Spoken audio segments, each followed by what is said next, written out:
All right, so in my last video, I was talking about failed religion and nihilism and how I believe that absurdism and stoicism is the answer to this. And, existentialism itself is something also worthy going into and stuff like that. There's other really great people out there like Viktor Frankl and many others that you should definitely check out too. But I'm going to talk about Stoicism here. And so I was actually introduced to Stoicism just by watching videos on YouTube. And there's a ton of videos out there that are really good. And I kept on studying Ryan Holiday's stuff too. I ended up buying all of his books, and I think that's a really good soft way to get into Stoicism. It's much more easier for people to read, and it's using modern day language and stuff like that, and there's a lot of great books that he made. I think his most powerful books are The Obstacle is the Way. I think Stillness is Key is really good, and Ego is the Enemy is really good too. There might be others that I'm forgetting right now, but these are the biggest ones. The most famous book that I believe that he ever made was a book called The Daily Stoic, and that's a really good one too. You could read just a little bit every single day, and for little meditations that you could go into.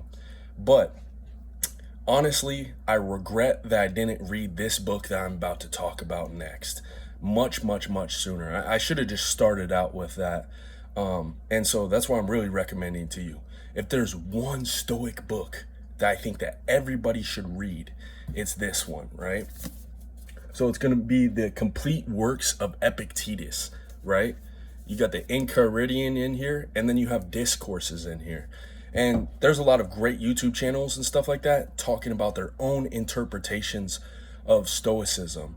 And I think that's great, but I also wanted to make some videos where I'm just reading from these actual books themselves. And I've read all of these books and I've highlighted the most important parts. And that's really what I want to read to you. And if you like these things, go buy the book. You should probably go buy the book anyways. But yeah, I'm going to start with that. So give me 1 second. So Enchiridion basically like translates to a handbook, right? And it's supposed to be something that you could keep on you and you could read all the time, and it could save you in different situations and stuff like that. But here's some different quotes that I've found from the Enchiridion. Some things are up to us, some are not up to us. Our judgments, inclinations, desires, aversions, in short, whatever is our own doing, not up to us are our bodies, possessions, reputations, public offices, in short, whatever isn't our doing. Moreover, the things that are up to us are naturally free, unimpeded, unobstructed, while the things that aren't up to us are weak, enslaved, subject to impediment, and not ours. So remember this, if you regard things that are naturally enslaved as free, if you regard things that are not yours as yours, you'll be obstructed, dejected, and troubled, and you'll blame both gods and men. But if you regard as yours only what is yours, and as not yours only what is not yours, which is the way things are in reality, no one will ever constrain you. No one will ever impede you. You'll blame no one. You'll reproach no one. You'll never act reluctantly, and no one will harm you. You'll have no enemies because you'll suffer no harm. That one in itself is so fucking powerful. I could probably make a video just about that, expanding upon all those things. I might even end up doing that. The second quote that I have. Remember, the desires hold out the prospect of getting what you desire. An aversion, the prospect of not experiencing what you want to avoid. And the person who fails in desire suffers disappointment, while the one who experiences what he wants to avoid suffers misfortune. So if you try to avoid only things that are contrary to nature, among the things that are up to you, you'll meet with none of these things you want to avoid. While if you try to avoid illness or death or poverty, you'll be miserable. Withdraw aversion, then from everything that is up to us, and redirect it to the things contrary to nature, among the things that are up to us. As for desire, abolish it altogether, for the time being. Because if you desire something that isn't up to us, you're bound to become miserable. And because none of these things are up to us, that it would be right for you to desire and yet within your reach. Make sure only inclination and disinclination, but do with a light touch, with reservation, and with detachment. I think that one itself is super duper powerful too. Here's another quote.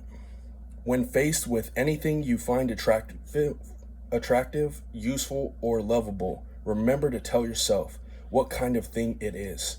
Start with the least important things. If it's a jug you like, say, I like a jug, because then you won't be upset if it gets broken. If you kiss your child on you or your wife, tell yourself you're kissing a human being, because then you won't be upset if they die. That's pretty fucking hardcore. Here's another one. Whenever you're about to start on some activity or other, remind yourself its characteristic features. If you're going out to bathe, rehearse in your mind what typically happens in the bathhouse. Getting splashed and jostled and abused and robbed. It's safer to set up about an activity if you tell yourself, I want to bathe and to keep my will in accord with nature, and so on for every activity. Then if something happens that obstructs your bathing, you'll have at hand the reminder that that wasn't the only thing I wanted. I also wanted to keep my will in accordance with nature, and I won't be doing that if I resent what's happening. People are troubled not by things, but by our judgment about things. That was a super powerful one for me too. Blaming others when things are going badly for him is what an uneducated person does. Blaming himself is what a partially educated person does. Blaming neither others nor himself is what a fully educated person does. And so I think that's a really good stopping point for today, but I'm going to be slowly reading the rest of this book for you guys. Let me know what you guys think.